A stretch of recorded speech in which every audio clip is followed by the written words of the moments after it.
Assalamualaikum warahmatullahi wabarakatuh. Apa kabar anak-anakku semuanya? Alhamdulillah hari ini kita bertemu di mata kuliah logika dan algoritma. Nah, sebelum kita ke materi, sebelumnya kita perkenalan terlebih dahulu.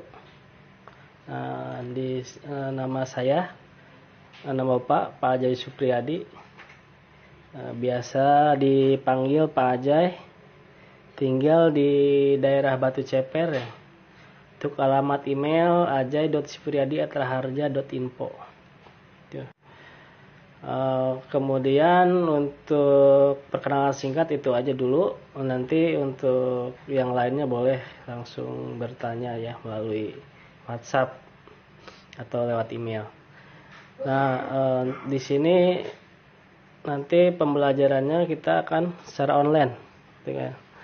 Untuk semua menggunakan iDo Class yang sudah Bapak buat iDo Class-nya dan kode kelasnya sudah dikirim. Harap semuanya sudah masuk karena tanpa menggunakan iDo Class nanti tidak bisa absen, tidak bisa melihat materi dan tidak akan dapat nilai UTS, kuis ataupun UAS. Nah, kemudian untuk pengiriman tugas, nah jadi di sini setiap pertemuan, nah diperhatikan tugasnya. Nah, akan saya kirim tugas setiap pertemuan.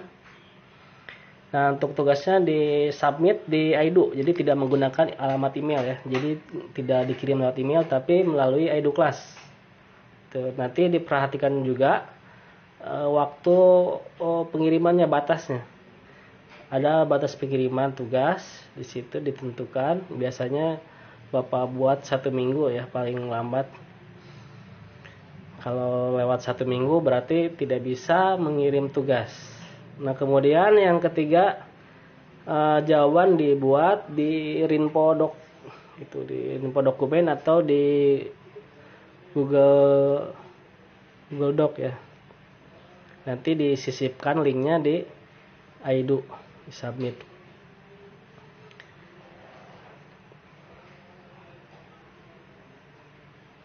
Nah, kemudian untuk penilaian. Untuk penilaian di sini kehadiran 10% dari nilai kehadiran.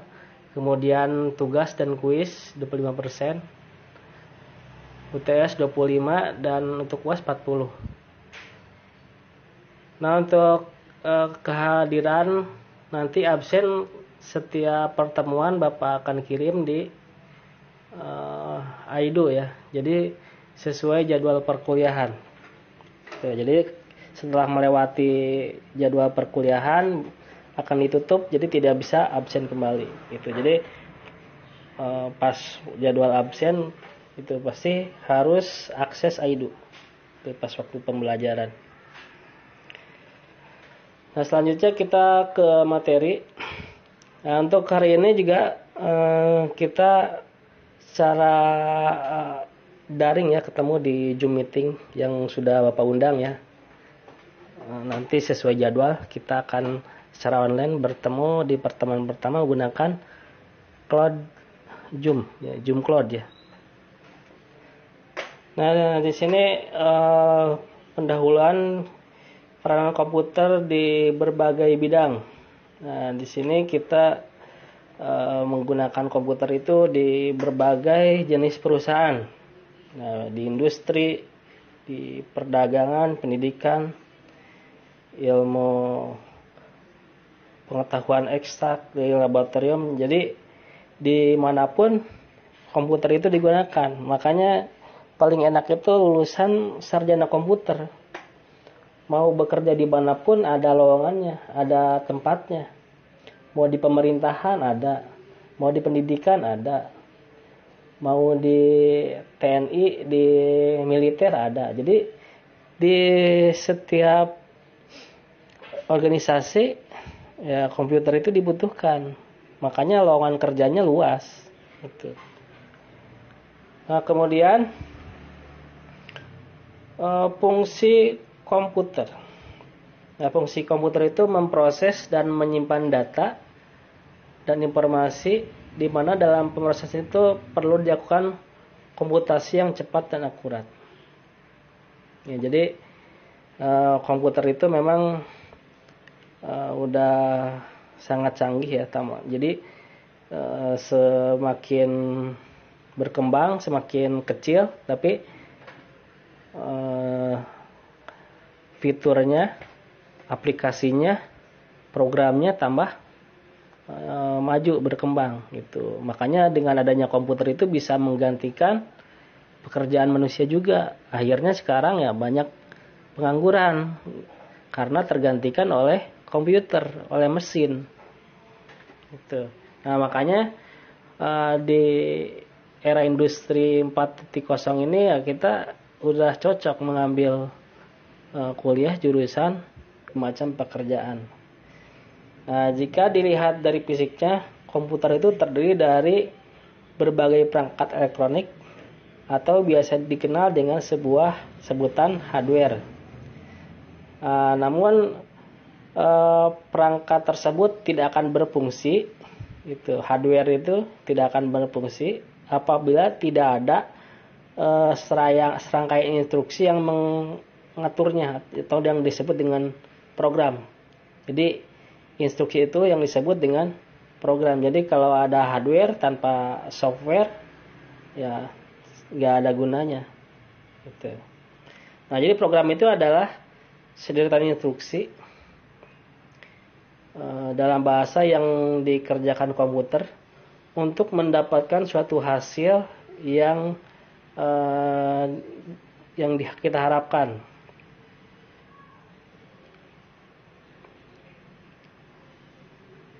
Atau lebih jelasnya, pengertian program itu merupakan serangkaian instruksi yang ditulis untuk memberitahu apa yang harus dilakukan oleh komputer.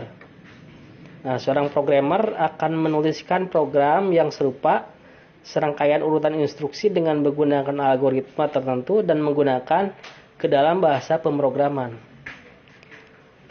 Nah, selanjutnya instruksi tersebut dieksekusi menggunakan utility bahasa pemrograman. Itu agar dapat dikenali oleh perangkat keras. Nah, untuk biasanya program itu akan diletakkan pada hard disk komputer. Nah, ketika pengguna menjalankan program tersebut, maka komputer akan mengakses di mana letak penyimpanan program dan memberitahu prosesor untuk menangkap instruksi dan menjalankan suatu sesuai dengan fungsi yang diharapkan. Nah, fungsi program nih, pada umumnya keberadaan program itu menjadi suatu hal yang diharapkan oleh komputer. Sebab program dapat mengontrol perangkat keras untuk mendapat menjalankan fungsinya dengan baik. Jika tidak ada program, maka komputer hanyalah sebuah mesin yang tidak dapat melakukan tugas apapun yang diinginkan oleh pengguna. Tuh. Nah, dari pengertian tersebut sudah tampak bahwa fungsi utama program adalah mengendalikan komputer agar dapat melakukan tugas spesifik seperti yang dikehendaki oleh pengguna. Selain itu, program juga memiliki fungsi lain komputer yang akan dijelaskan selanjutnya. Misalkan program nih memiliki fungsi untuk mengatur hubungan antar hardware agar dapat bekerja secara bersamaan. Nah, dengan begitu, hardware dapat bekerja sesuai dengan fungsi masing-masing tanpa ada hambatan. Nah, kemudian program memiliki fungsi untuk mengidentifikasi program. Misalnya file explorer yang berperan sebagai tempat untuk mengakses berbagai jenis program lainnya yang tersimpan dalam komputer. Nah, program juga memiliki fungsi untuk menghubungkan antara program dengan hardware. Nah, contohnya misalkan device manager yang berfungsi sebagai program untuk mengelola seluruh hardware yang dikenali oleh sistem operasi Windows.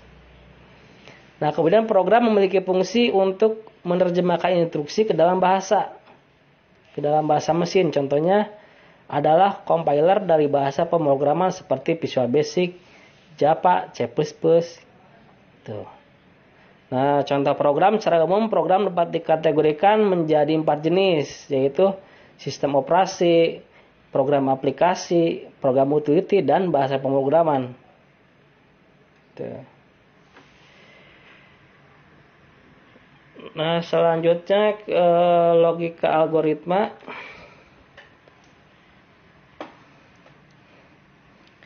Nah, logika itu merupakan urutan langkah yang logis menyelesaikan masalah yang disusun secara sistematis.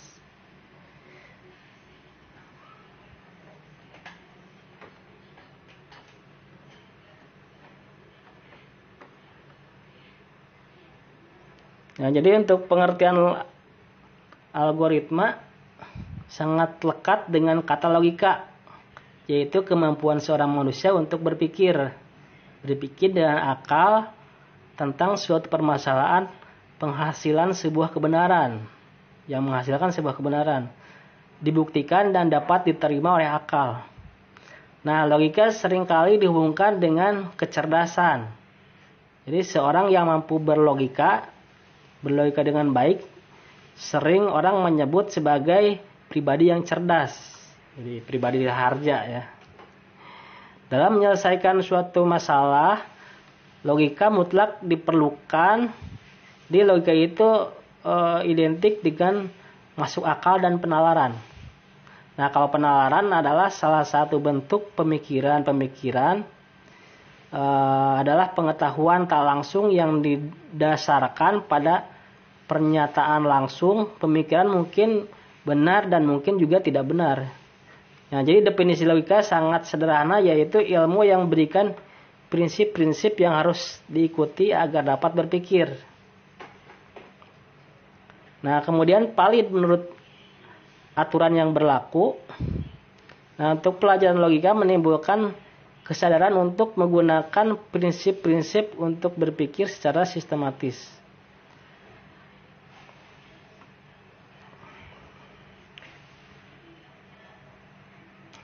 Nah, logika berasal dari bahasa Yunani, yaitu logos, yang berarti ilmu. Nah, logika juga dapat diartikan ilmu yang mengajarkan cara berpikir untuk melakukan kegiatan dengan tujuan tertentu. Nah, kalau algoritma berasal dari nama seorang ilmuwan Arab yang bernama Abu Ja'far Muhammad Ibnu Musa Al-Khwarizmi.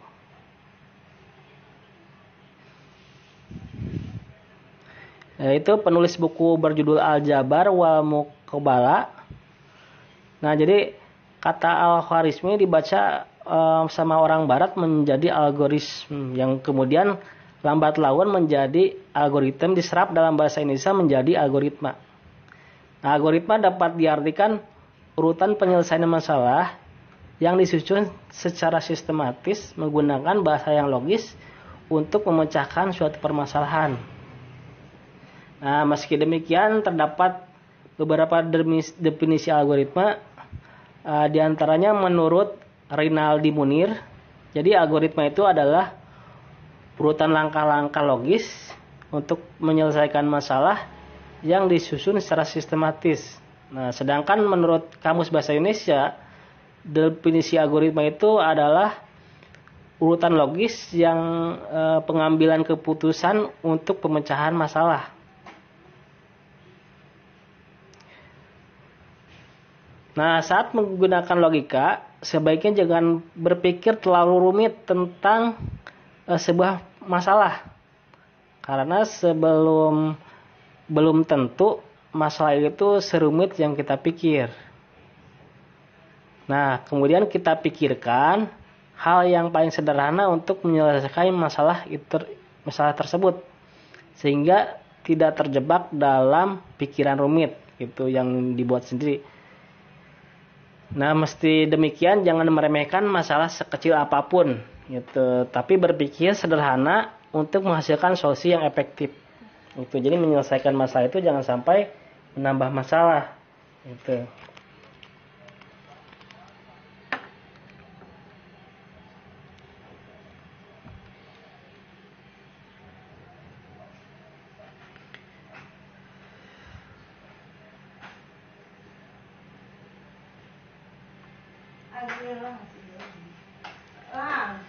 Nah, kemudian algoritma dalam kehidupan sehari-hari banyak terdapat proses yang dinyatakan dalam suatu algoritma. Nah, ini ada contohnya. Pertama, langkah-langkah ketika ini sebuah algoritma mengganti ban mobil yang pecah. Nah, pertama, ambil ban serep terlebih dahulu. Tuh kan, ini algoritma secara urutan langkah-langkah kan. Pertama, ambil ban serep terlebih dahulu. Kemudian ambil kunci dan dongkrak. Gitu. Kemudian buka baut, lepaskan ban, pasang ban serep, pasang baut, kemudian lepaskan dongkrak. Kemudian simpan ban pecah dan kunci dan dongkrak. Nah, itu langkah-langkah umpama ketika mengganti ban mobil. Jadi itu algoritma, termasuk algoritma. Nah, contoh yang kedua, misalkan di sini langkah-langkah ketika menelpon teman. Nah, pertama mencari nomor telepon. Setelah mencari telepon, mengangkat gagang telepon. Kemudian memutar nomor telepon. Kemudian berbicara. Kemudian yang terakhir meletakkan gagang telepon. Nah, itu contoh yang tadi langkah-langkah yang dilakukan tanpa adanya suatu syarat. Jadi langkah-langkah langsung lurus dari atas ke bawah. Itu jadi algoritmanya tanpa ada decision.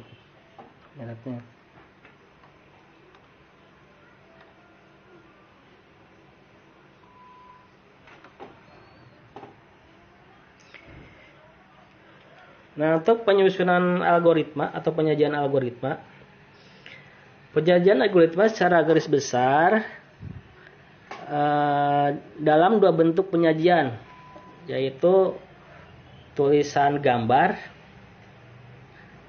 dan gambar gitu. Algoritma yang disajikan dengan tulisan yaitu struktur bahasa tertentu, misalnya bahasa Indonesia atau bahasa Inggris gitu. Itu dalam struktur bahasa gitu kan. Jadi algoritma dalam bentuk bahasa.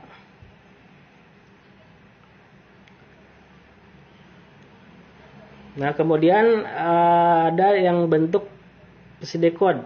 Kalau pseudocode itu adalah yang mirip dengan kode program yang sebenarnya seperti Pascal atau C, sehingga lebih dapat digunakan untuk menggambarkan algoritma yang akan dikomunikasikan kepada pemrograman. Nah, sedangkan algoritma yang disajikan dengan gambar, misalkan dengan flowchart. Jadi secara umum pseudocode mengekspresikan ide-ide secara formal dalam proses penyusunan algoritma. Nah, salah satu cara untuk menghasilkan kode pseudocode adalah dengan meregangkan aturan-aturan bahasa formal dengan versi akhir dari algoritma yang akan diekspresikan. Nah, untuk pendekatan ini umumnya digunakan ketika bahasa pemrograman akan digunakan telah diketahui sejak awal. Nah, untuk flowchart merupakan gambar atau bagan yang diperlihatkan urutan dan hubungan antar proses pernyataannya. Nah, gambaran ini dinyatakan dengan simbol. Dengan demikian, setiap simbol yang menggambarkan proses tertentu, sedangkan antara proses yang digambar dengan garis penghubung dengan menggunakan flowchart akan memudahkan untuk melakukan pengecekan bagian-bagian yang terlupakan dalam analisis masalah. Nah, di samping itu, flowchart juga berguna sebagai fasilitas untuk berkomunikasi antara pemrogram yang bekerja dalam tim suatu proyek gitu. Jadi kalau kita bekerja tim, tentunya ya harus ada flowchartnya. Jadi dari mulai programmer, analis, tahu alur programnya itu seperti apa gitu.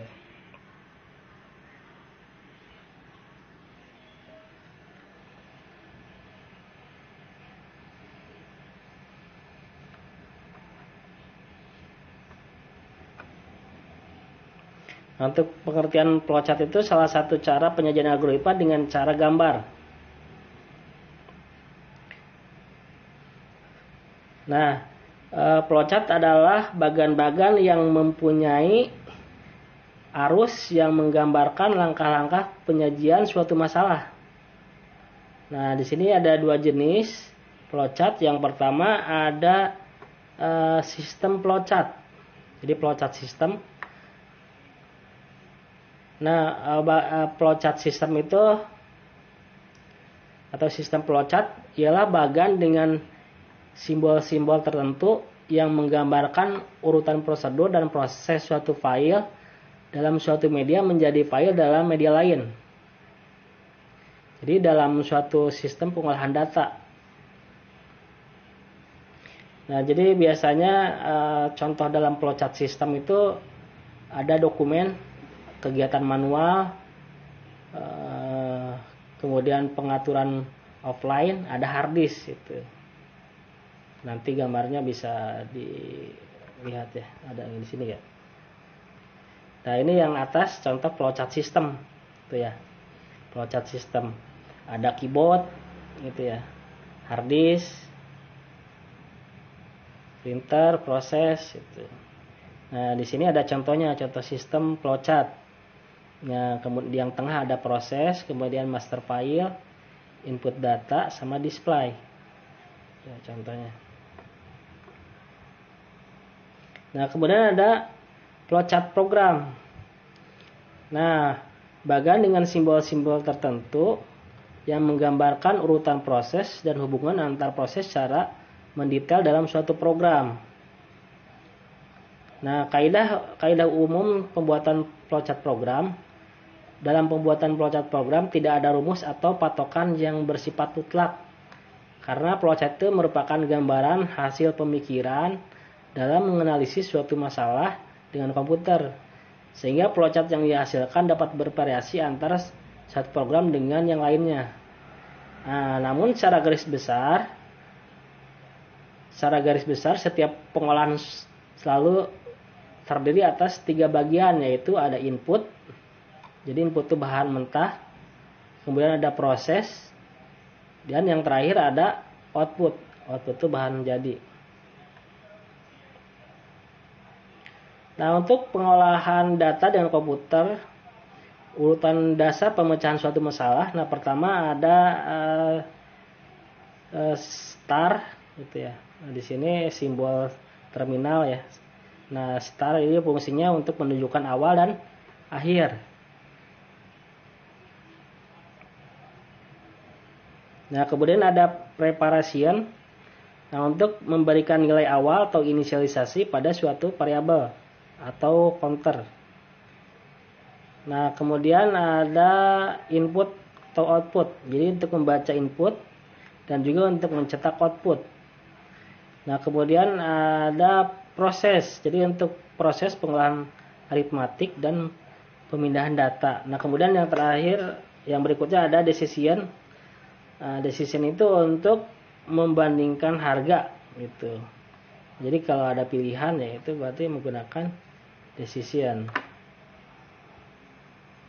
Nah, kemudian ada lagi predefinition proses. Nah, di sini digunakan untuk proses yang detailnya dijelaskan terpisah, yaitu untuk menyatakan prosedur atau subprogram.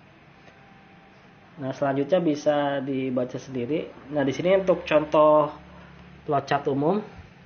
Nah, ini ketika mengganti ban ya, tadi kan ditulis secara tulisan ya tanpa menggunakan bagan gitu ya, tanpa menggunakan flowchart. Ini flowchart secara umum. Jadi pada contoh di atas langkah-langkah tanpa ada suatu syarat, langkah-langkah yang lurus. Jadi tanpa ada decision.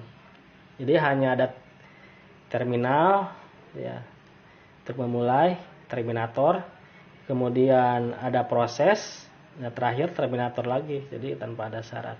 Nanti di AI2 akan saya berikan tugasnya ya untuk pembuatan flowchart. Nah, kemudian ini contoh dari flowchart yang ada syarat ya, ada syarat. Nah, di sini kan ada decision. Decision itu membuat pilihan ya. Nah, misalkan di sini ambil ban serep. Nah, ban serep kempis. Kalau kempis berarti ada pilihan lagi. Ban serep itu apakah bocor? Nah, kalau bocor berarti tambal terlebih dahulu. Kalau iya berarti tambal terlebih dahulu. Kalau tidak bocor berarti tambah angin. Nah, baru setelah itu bisa ambil kunci dan dongkrak. Itu. Nah, ini bedanya ya, beda sama yang depan. Nah, ini ada decisionnya, jadi ada syarat. Nah, kemudian di sini simbol flowchart untuk program komputer. Nah, ini bisa dibaca ya. Nah, ini contohnya decision itu keputusan ya. Jadi kita akan memilih yang mana gitu kondisinya. Jadi kondisi ya, decision ini untuk memutuskan arah atau percabangan yang diambil sesuai dengan kondisi yang saat itu terjadi, benar atau salah, true or false gitu ya. Nah, itu contoh soalnya nanti ya. Nah, sampai di sini pertemuan hari ini. Mudah-mudahan bisa dipahami. Sekian, assalamualaikum.